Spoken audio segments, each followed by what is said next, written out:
to be honest, I think something that entrepreneurs do have in general is a bit of a chip on their shoulder. And I know I have one. And I think that's what has driven me to create the business, move the business forward, and continue to drive it forward, and really think about what the next stage of the business is, which is taking on Coke and Pepsi as a broad beverage platform over the next 20 years. Business casual. Okay, Scott Rogowski. Before we get to chit-chatting about coconut water, today is significant. It is Scott Rogowski graduation day. Da, da, da, da. So this is our last episode together recording Business Casual, but it is not goodbye. What? Surprise! It's not goodbye.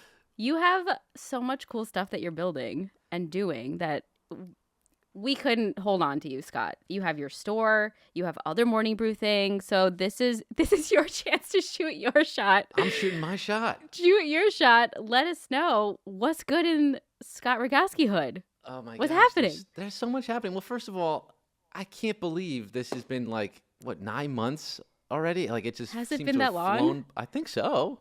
Wow, we I could think so. have carried a child to term. I that's kind of Nora, that's actually the announcement That's I where wanted you to were make going here. with this? Oh my gosh.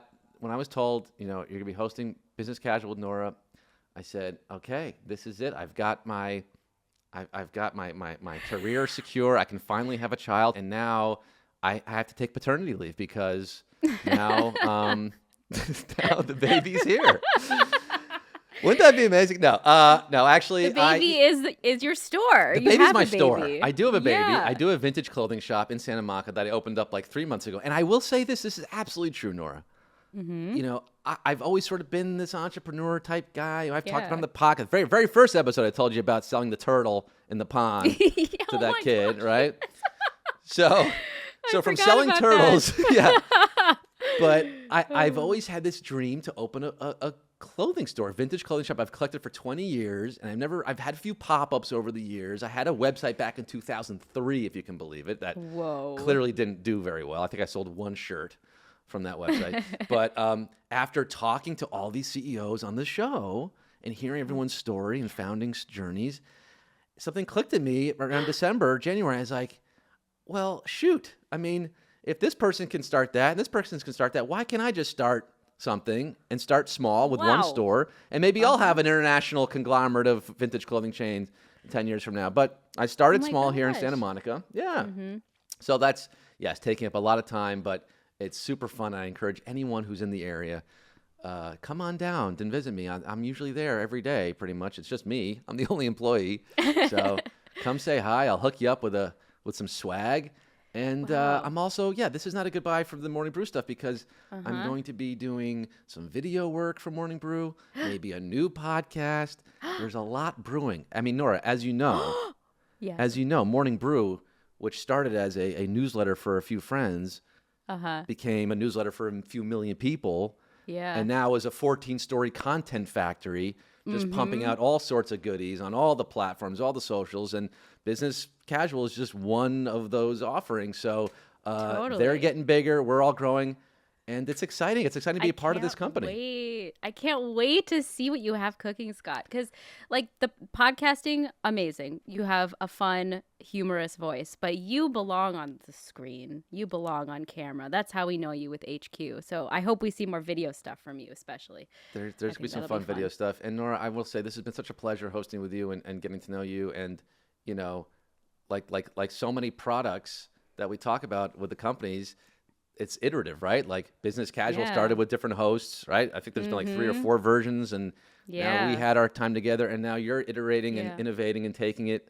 And I'm so excited to see where you take this show and all the Thanks. great producers we have. And we can thank them properly at the end again, of course, but Yes. couldn't do it it's the without best them. team. So, but this is going to be your time to shine here. I'm so excited to see you at the helm of BC. Aw, thanks. You'll be missed, especially the quizziness, the inquisitiveness.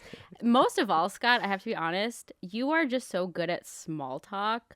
And I don't like small talk. So warming up the guests in the beginning, I'm like, Scott's got this. So Get I warm. can just swoop in with my business questions. So I'll have to work on my small talk skills. All you got to do is just figure out every minor league team in the country. And then when someone says, oh, I'm from Billings, Montana, and then you go, oh, well, the Billings Mustangs, they're a fun team, aren't they? That's my way in. That's my secret. Okay. That's All my right. advice. I got to find like the equivalent that's not sports. Maybe their local orchestra or something. Yes. Whatever works for you. Find a local tie. That's my advice.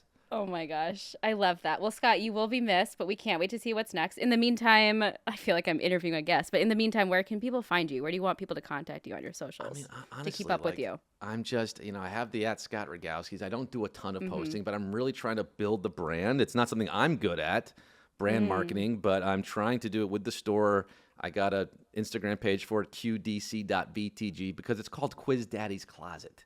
QDC is Quiz Daddy's Closet. So qdc.btg is Instagram. From there, I will be growing the brand to maybe TikToks and websites and all sorts of stuff. But I'm trying to focus. I'm starting with I know that Instagram's probably a few years past its prime, but I'm sticking with it now. TikTok is the future, Nora. I'm gonna get there soon, but not quite yet. You have probably pages and pages of notes from our guests. So you have a lot of learnings that you can apply to your businesses. Yes. Okay, on that note, Scott, I think it is time to talk about coconut water. Anything quick you want to say about coconut water before I intro our guest? I love it. I love it. It's affordable and it's delicious. And we got to talk to Mike Kirban, who is the co-founder and executive chairman of the Vita Coco Company. And the company was born out of course, Vita Coco, the largest global coconut water brand, of which Mike serves as CEO. And according to Grandview Research, the global coconut water market is headed towards a $16.4 billion market value by 2027. Mike is joining us to discuss Vita Coco's scrappy beginnings, how Vita Coco beat out a major competitor, and how they're expanding their portfolio. More with Mike after this quick break. This episode of Business Casual is sponsored by Grayscale, the world's largest crypto asset manager and provider of crypto investment funds. So you've probably heard about crypto by now. You're curious, but you don't know where to start. It's true. Getting into crypto can feel intimidating, and you probably have a lot of questions, like what's a safe way to invest in crypto? And is there a way to invest in the brokerage account you already have?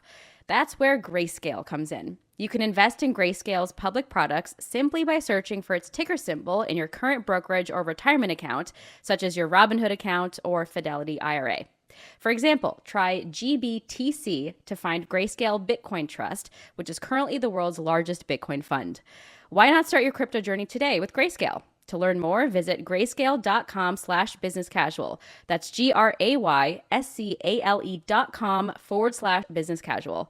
It's never too late to diversify your portfolio into crypto. For Morning Brew, this is Business Casual, the podcast that reveals the unexpected business story behind everything. I'm Nora Ali. And I'm Scott Rogowski. Nora and I are here for your ears, bringing you conversations with creators, thinkers, and innovators who can tell us what it all means and why we should care. Now let's get down to business. Nice to have you on the show, and I'm a big fan. Actually, Nora and I are both big consumers of coconut water, so we're right in your demo. Love the pressed stuff you're doing lately. Awesome. Love the texture, the pulp. I don't know like how that developed. It took us 15 it years to figure out that people I'm might glad you want got coconut there. water that actually tastes like coconut. But eventually we got there, and I think press does it. So. But that's it. It's an iterative process, clearly, but it's also an acquired taste. You could say, I remember the first time I tried coconut water, I was a little thrown by it, but it definitely took me a few samples to really fall in love with it. So let's go back to the beginnings. I want to hear how you fell in love with coconut water and this concept. And I guess the story goes, begins at a bar with your best friend. Like and a couple all of good Brazilian stories, women, and like it's all not good a stories. joke. Yeah. No, in a bar, Lower East Side of Manhattan, 2003. It was like February, freezing, and we found this bar. We went in, and we were there a couple hours, and then it was late, and my buddy saw these two girls getting ready to leave the bar, and he went up and stopped them and got them back to the bar, and we started chatting with them. They were Brazilian, and it turns out he fell in love with one of them, moved to Brazil, and was looking for something to do. And we were on a beach talking about it. down in Brazil several months later and had this idea, and it's worked out pretty well.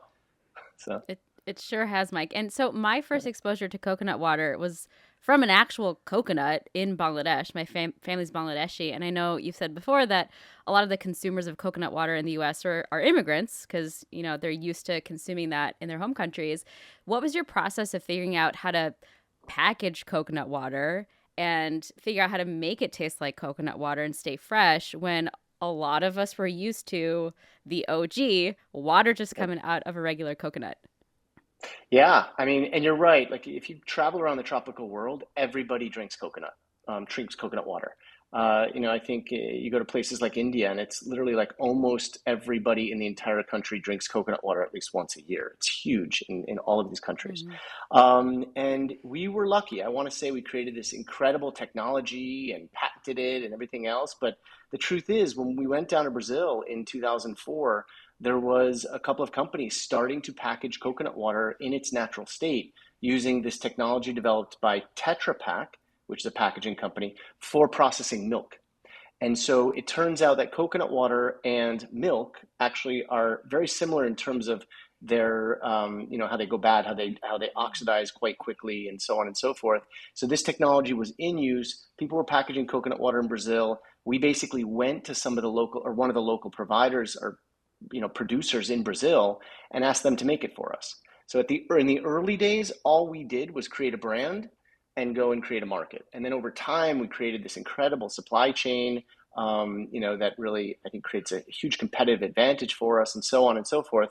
But in the early days, it was leveraging somebody else's technology that they had already created and were using. We love to hear about founders' horror stories when they start out. And look, you came from a background, as I've read, not a professional background. No one in your family has really done the whole college thing and work your way up the corporate ladder. You're all self-starter entrepreneurs. And there's something really special about that because you kind of learn on the fly and you take your intuition and you use your gut, right? And you just kind of roll with the punches as they come. Yeah. There were a lot of punches early on from that first factory that you tried to build in Brazil. Let's hear that story and what you learned from that. It was one horrible after the other, experience. but one punch after the other. I mean, it starts even before that when we were using this supplier in Brazil. Our first, we took all of our initial money that we put into the business. It was our own money, put it into the business to start, and all of it went to buy the first, containers of coconut water, the first, thousands and thousands of bottles of coconut water that we were going to sell, that we were going to make money and then buy more with. And it was all going well. We were set up and ready to go, had some customers in New York ready to buy it, and get a call from the FDA the day before the coconut water is arriving in New Jersey. And they said, ready to go, or this was actually our customs broker, said, okay, ready to import the product, but I need your FDA registration numbers.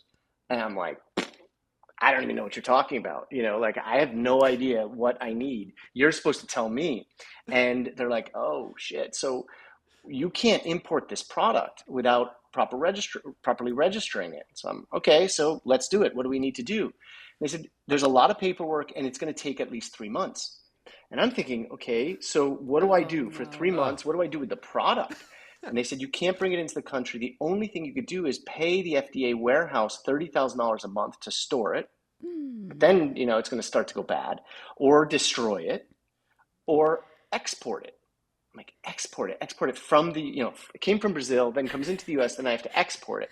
So I did exactly that. I found a beer distributor in the Bahamas willing to take it. He took it. I shipped it to him. I went down there and he's like, I'll take it. Whatever you sell, I'll pay you for. So kind of like a consignment deal.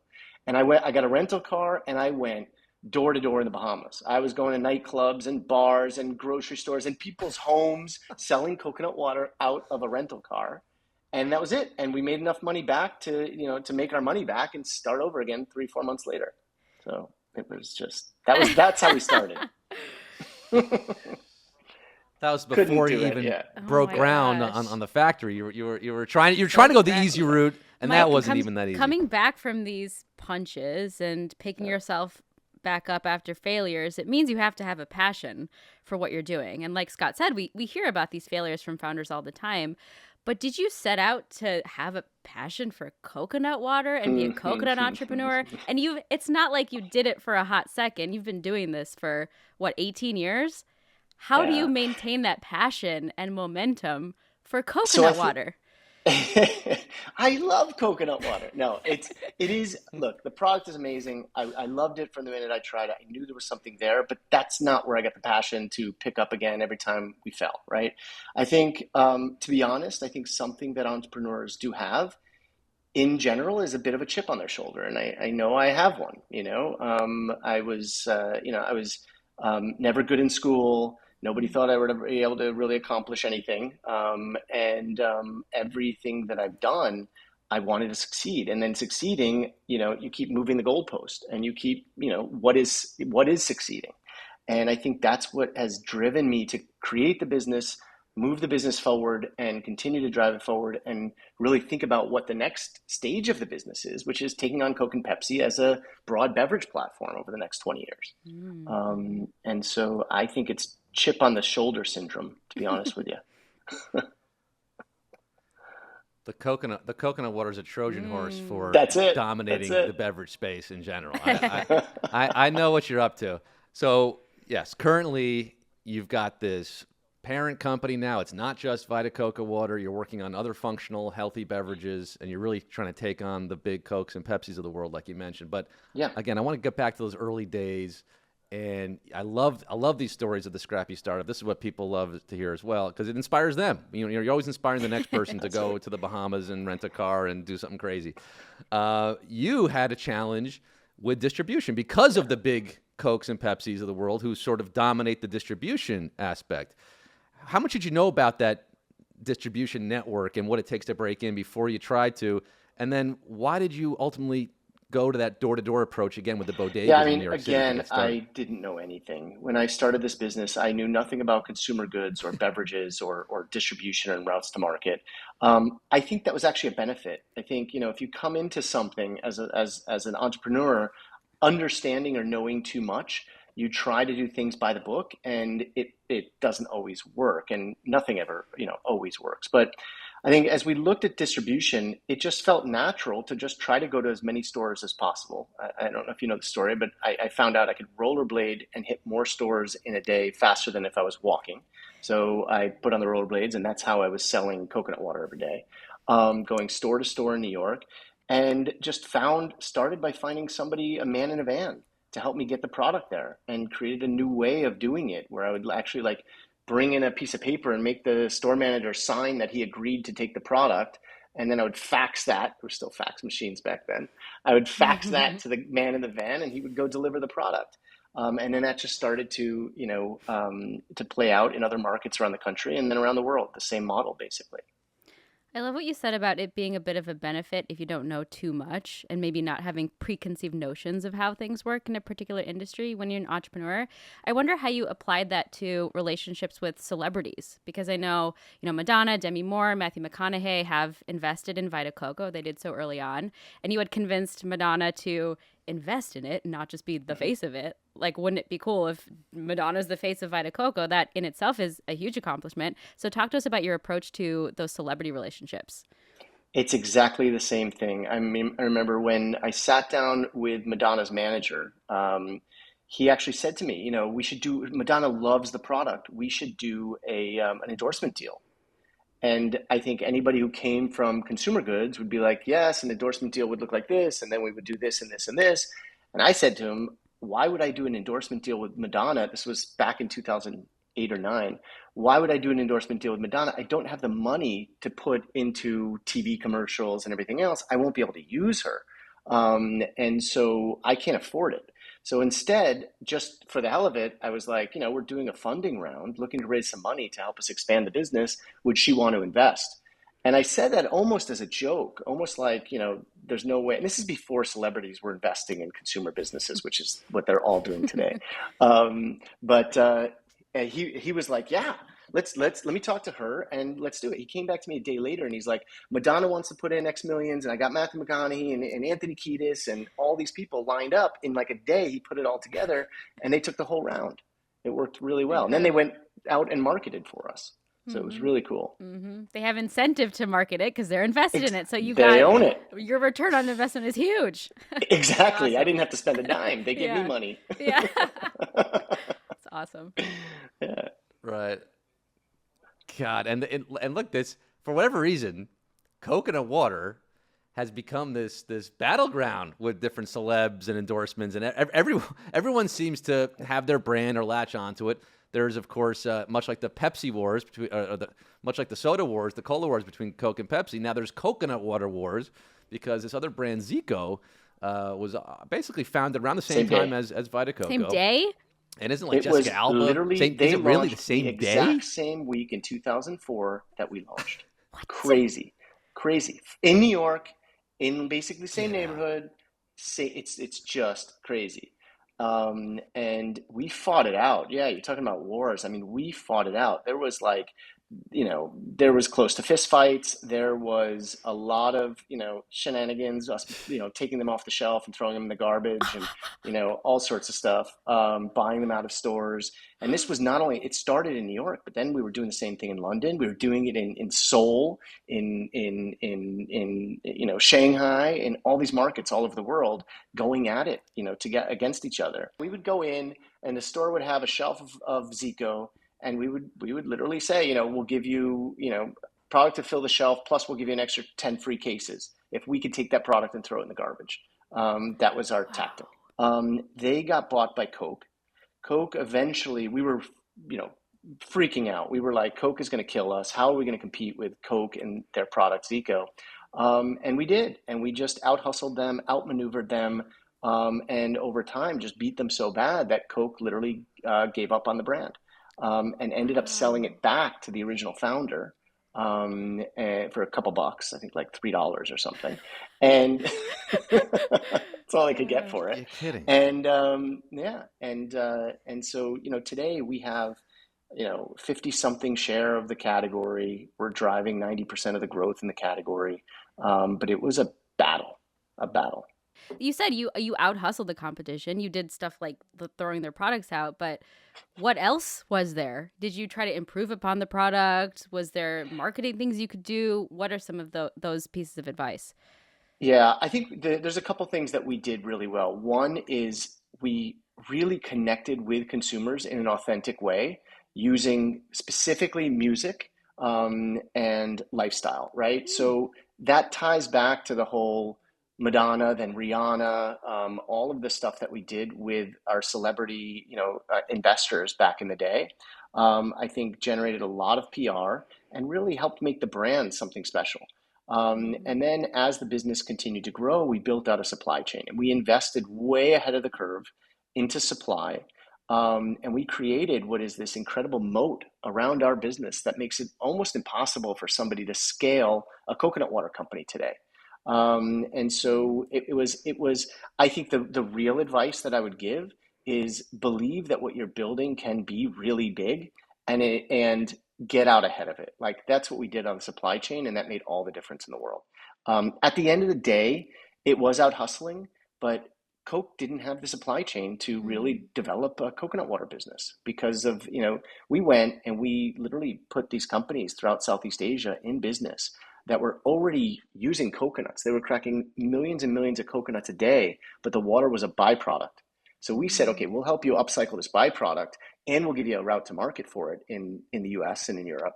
And we did exactly that. And in exchange, we got these exclusive supply contracts with the largest manufacturers of coconut products. So it worked out really well. So you had the ability to localize and specialize where maybe Coke wasn't paying attention to those details, and that helped. It was you too outpace small them. for them. Yeah. That's right. Cool. That's right. And that's always the knock on these larger conglomerations. It's that they go and acquire because the R&D costs are too great. It's much simpler to some startups coming, Zico's coming up. Let's just buy Zico. And not to mention, you've had offers from some of these big conglomerates as well. PepsiCo tried to acquire you in 2017, but instead of selling, you rejected the deal. It's because you have your eye on a greater prize, isn't it? Explain why you decided to keep Vita Coco independent. Yeah, I mean, over the years, we've looked at several opportunities to potentially sell the business and all sorts of strategic opportunities. I think there's just such an opportunity in the beverage space to create this kind of roll up of healthy, better for you beverage brands that this generation and future generations want more of, right? I think Coke and Pepsi and the big guys are so focused on carbonated soft drinks. Like that's their focus. It pays the bills, it keeps the lights on, and it's awesome, and they're really good at it. But what they're not good at is at really seeing what the next generations want, which is health, functional, better for you stuff, cleaner ingredients. And there are a lot of great brands out there that play in that space in all different segments of beverages. And I think we can, through M&A and also in-house innovation, build this platform of brands and kind of be the beverage company of the future. That's the objective. All right, Mike, let's talk about the broader portfolio of products you guys have outside of Vita Coco. By the way, I started drinking protein water only recently, and I know that's one of your products is Powerlift. I thought there was a catch or something. It's crazy to me that there can be protein packed in water. You guys figured it out. It tastes good. So talk to us about how you decided that you would expand into Powerlift and also Runa and any other products that you have. Yeah, I think Powerlift is a great example. This is a product that drinks like a sport drink. It tastes great. It's super flavorful and drinks really well, and it's chuggable. You could drink it when exercising, but it's got no sugar and it's got 10 grams of protein. And I don't know if you've ever drinking a protein shake before, but they're hard to drink. They're chalky, they're thick. Some of them are good, but they're hard to drink and they don't chug. It's not thirst quenching. So we wanted to take thirst quenching and mix it with protein. And I think we nailed it. I mean, Powerlift is a great product. It's in a test phase in certain markets, specifically Arizona and the Carolinas, and you can get it on Amazon.com. And it's really taking kind of protein drinks to the next level and kind of merging protein and sport drinks, fitness drinks together. So we're really excited about that. Runa is our energy drink. It's a clean energy drink made from the guayusa leaf, which is this incredible leaf. Back to like what the coconut is.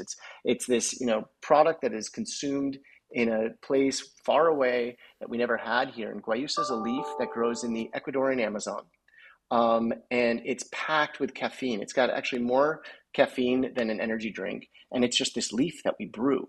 And so it's clean and it's plant-based and it's great, and it gives you this incredible energy and focus. So Runa is a product that we actually acquired that we've been kind of tinkering with and getting right, and now we're starting to push it out across the country. It's funny. I think I dated a Runa ambassador back in 2012, 13. So I've long been familiar with that brand.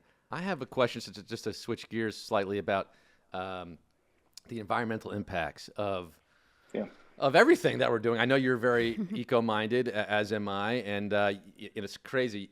We have the exact same take on why this is an issue, right? Why the planet is the most important issue. Because without the planet, we don't have any place for the other problems to exist. There's no other issues. Right. There's every issue is based on the fact we need a planet, right? So I heard you say that. I was like, that's exactly how I feel. And I like that you really put your money where your mouth is, and you call out other companies to help out when they're not exactly putting their money where their mouth is. But the aspect of farming these coconuts, I know that palm oil is incredibly destructive, and that's a major competitor with coconut groves and coconut plants. Are you on the ground in Sri Lanka, in Indonesia, Philippines, Brazil, where these manufacturing plants are you? How is the company taking steps in those specific areas to educate and to promote sustainable growth for coconuts, and maybe convincing people don't do the palms? Those aren't good. It's a huge focus for us, and it's not only environmentally the right thing to do; it's also somewhat self-serving in that it helps our business. So we've created, several years ago, the Vita Coco Project, which has several pillars, but one of them is education and educating the farming communities. These are communities that have nothing historically. We went in and I saw kids going to school in the mud under a tarp, and that was their classroom. That was school. And so we started building schools. We built 30 schools in the Philippines. And then on top of that, in those communities, we've been educating their parents who are the farmers. And these are not large plantation owners. These are small plot landowners where, one brother is a fisherman, the other brother is a coconut farmer, and that's how they support the entire extended family. And what happened, especially in the Philippines, but other markets also, is that the trees started getting old. They were all planted after the war, World War II, and they've started to get old and senile. And the coconut trees that were growing 200 coconuts, when these people's grandparents were harvesting these trees, are now growing 40 or 50 a year. And they couldn't make a living off of these trees, so they were cutting them down and planting palm oil palms, right? And they were getting the money for the lumber and then creating small palm oil plots. We went in and we said, look, you need to, learn how to better take care of your crop. We brought them seedlings and gave them seedlings to plant under the trees that would then grow over 3-4 years, that become the new trees that are more productive, better breeds of seedlings, better breeds of trees. So we planted thousands and thousands and thousands of trees in these communities. And then when they cut down the older tree, they now have this new tree that is bearing more fruit. We also taught them how to intercrop between the trees, crops that grow that they could get more income off of. And so we've done all of these programs that have really, I think, changed the livelihood of the communities in which we produce our product. And so, we talked about building a big beverage company and all these other things. But for me personally, this is the most rewarding thing. The fact that we were able to build a business that didn't have impact at its core when we started. We were just like, oh, let's see if we can create a business. And then we took that and really created something that is having an incredible impact, uplifting communities that I personally didn't know existed before I started this business.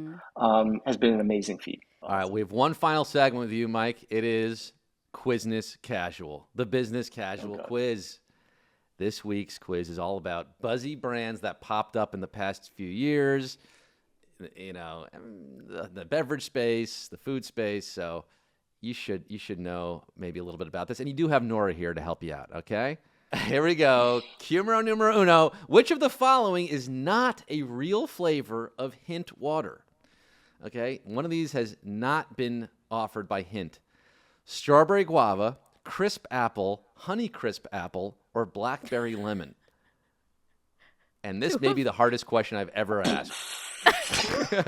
Two of them are crisp apple related. Right. Yeah, so it's got to be one. Okay, Nora, you're good at this. So you're dissecting the question. You've got it down to there's two weird apple things. It's one of the weird apple things. I have no idea which one, but it's one of those. Or is that a Nora? That's a trick, red herring? maybe. That could be a red herring. Oh man, guys! Our producer Bella is a tricksy one. She outsmarts us pretty frequently when she puts these together. What was the last one, Scott? Hint water. Last one's blackberry lemon. Blackberry lemon. I feel like maybe it's like blackberry lime or something. She's really tricking us. Nora knows. What does your gut tell you? What does your gut tell you, Mike? Give me the two apples again. Crisp apple and honey crisp apple. And I had to double check this myself to be like, is this real? Because, yeah. Okay, so I think we should say crisp apple. I think they would have, I know those guys, they would have gone with honey crisp apple. You don't think it's weird. A red herring?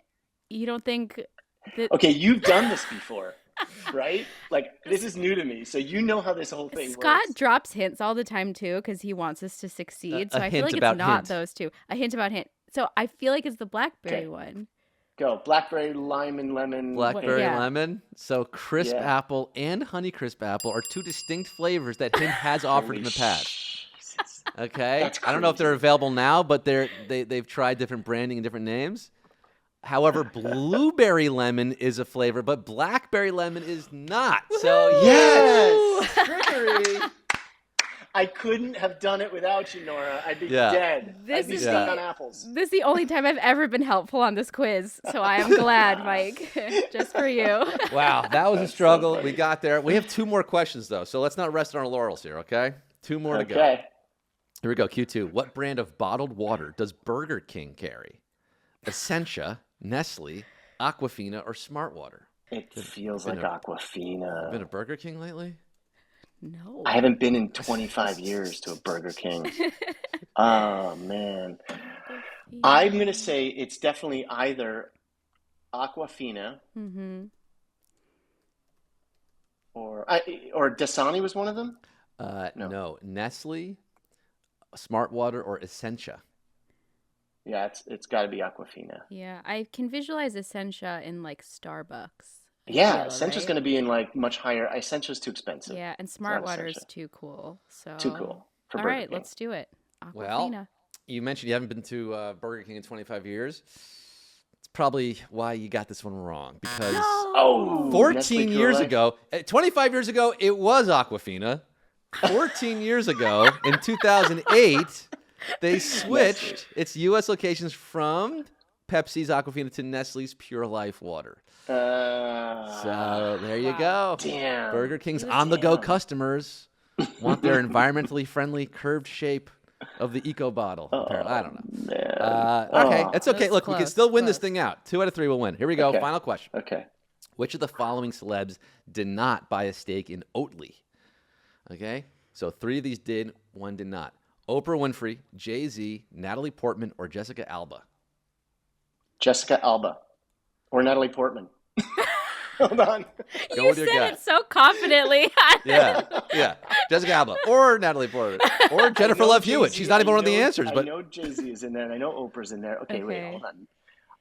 Jessica Alba with her honest company thing, I feel like she's already got her thing. wasn't she Natalie- bigger than Zico let's- too? Didn't she have she was like the face Yeah. of Zico? Yeah, she had a Yes. brand deal with them. Yeah. Go with your gut, Mike. She loves her beverages. She does, but now you're pushing. Now you're trying really. Yeah, remember you're going the wrong way. You want us to win. Damn it. I want you does to want win. us to I win. want you to win. Natalie Portman. No. Go with your gut. Go with your gut.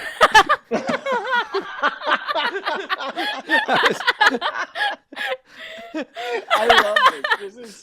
This is like, It's a little rigged. It's okay. okay, Jessica Alba. Jessica It's Alba. definitely, I was knew trying it to make the Jessica point that Alba. she's involved in the other things, the Zico and this, so she's got her things going on. Like you said, honesty. You're right. Yeah. Oatly, she's not a part of, but they raised $200 million from Blackstone, Oprah Winfrey, Jay-Z, and Natalie Portman. So good on them, but better on you for getting 2 out of 3. Nice job, Wow. Mike. Barely. My God. We'll give it to you. Oatly. Is there going to be an oat milk, Amazing. coconut oat milk coming out next? Is that There's coconut coconut milk. milk. We're Coconut launching- milk, Just yeah. launched in Walmart. Yeah. It's Yay. good. Mighty Cocoa coconut milk. Yeah. Amazing. Awesome. Yep. All right. This was fun, Great guys. job, So Mike. fun. Thank you for joining us on the podcast. We had a lot of fun with you. Thanks so much. Had a good time. Thanks, guys. Oh, you know how much I've loved hearing from you, BC listeners, over these many months. And we're going to continue to hear from you as a podcast. I just may not see those messages anymore, but that's fine. You can message me personally. In the meantime, still message at businesscasual@morningbrew.com or DM on Twitter at bizcasualpod. That's BIZ casualpod. DMs will remain open for life. You can also leave us a voice memo on our website. That's businesscasual.fm, or give us a ring and leave us an old-fashioned voicemail. Our number is 862-295-1135. And as Business Casual grows, we are excited to get to know our listeners, old and new. Drop us a line, and don't forget to leave your name and where you're calling or writing from so we can hear from you in a future episode. As I sign off from Business Casual and read these credits one last time, I truly want all of you listening to know just how important and talented and special these people are and how Nora and I could not do the show without them. First and foremost, it's our producer, senior producer, Catherine Millsop, and Bella Hutchins, and Daniel Marcus. Really, the 3 of them. It's the 3-headed monster of goodness, this triumvirate that puts the show together. Not only the research, the booking, the questions, the sound design and mixing from Daniel, his input. You don't know how many times Daniel pops in there and says, oh, I've got a question. He's in the chat. This guy is engaged. Everyone's doing their work and doing it so well. So thank you again to Catherine, Bella, and Daniel for producing, and Daniel for the sound design and mixing. And of course, Sarah Singer, our VP of Multimedia, Kate Brandt, our fact checker, music, once again from Daniel, and the mysterious Breakmaster Cylinder, who I don't know how he does it for all these podcasts, but he's contributing to ours as well. So thank you, Mr. Cylinder. If you like what you heard, you're going to like it even more when I'm gone. Trust me. Please follow Business Casual on Spotify, Apple Podcasts, or wherever you continue to get nasty with that casty. And we love it if you give us a great rating and a review. Thank you, Scott. We appreciate you. And thank you to our listeners for listening to Business Casual. I'm Nora Ali. And I'm Scott Rogowski.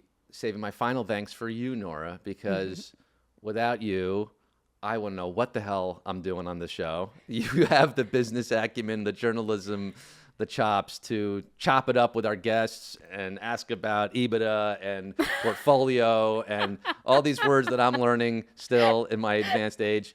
But honestly, you've made this so easy for me, so fun for me. You're a great laugher, which is really all I ask for in life. And you've I kept do it. laugh at everything, You but do. you're funny, You laugh. Scott. You probably don't know what I'm talking about half the time, but you laugh at it, and that's what's important. For support. And it's just so appreciated. And honestly, you've made this so enjoyable, and I'm just thrilled for you to keep this going. And like you said, it's not the end of us. It's not the end of the show. Certainly, this is going to keep on getting bigger and bigger, and you're going to take it to the moon, as we like to say as a culture now. We hope so. We'll take all the things to the moon, and we cannot wait to see what is next for you, Scott. It has been a real pleasure, and I hope you will continue to keep it business. If you keep it casual. Business casual. If you like what you saw and you like what you heard, you can listen to the entire episode of this podcast, Business Casual, anywhere you get your podcasts. And please go ahead and subscribe to the Morning Brew YouTube channel and go ahead and click on that alarm bell, that thing right there, so you can be alerted anytime there's a new video.